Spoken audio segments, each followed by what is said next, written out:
السيدات محتاجة تتوعى ان ازاي نكشف مبكر، ازاي ان احنا ما نخافش من العلاج، ازاي نبتدي بدري، وان كل ما ابتدينا بدري صح. وتابعنا بدري ده افضل لينا بكتير من ان احنا نروح في مرحلة متأخرة. لكن الحقيقي اللي محتاج يتوعى ومحتاج ان يكون عنده ثقافة بالمرض وتبعيات وتداعيات هذا المرض هما الوسط اللي موجود فيه المريض. مش بس المريض، هو المريض فيه اللي مكفيه ووصل لانه بيتعالج، فاوريدي هو وصل لمرحله الوعي. لكن انا شايفه ان المريض لما يوصل للمرحله دي لازم ندور على هو فين وسط مين، لان ده ممكن يا اما يجي يؤدي ان العلاج ينجح والمريض والحالة تقوم بالسلامة بالظبط، طبعا. والا نفسيته تبقى في الارض. صح.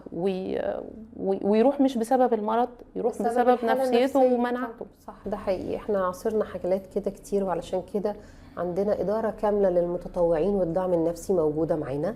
من أول ما الحالة بتدخل بنقعد مع الزوج، بنقعد مع أولادهم، بنقعد مع الأم والأب، نشرح لهم إزاي يعاملوا بنتهم بطريقة أخبارها إيه واللي هيحصل لها طبعا. بنشرح كل التفاصيل دي، وبتبقى جلسات على فترات علشان كل فترة أو كل مرة نديهم معلومات أكتر يقدروا يتعاملوا إزاي بيها مع الحالة اللي بتتعالج. لأني زي ما أنتي قلتي بالظبط، المناعة المناعة مهمة جدا طبعا. بتخلي نتيجة العلاج أحسن، بتخلي الحالة تقدر تستوعب العلاج وتقضي على المرض في وقت أقل.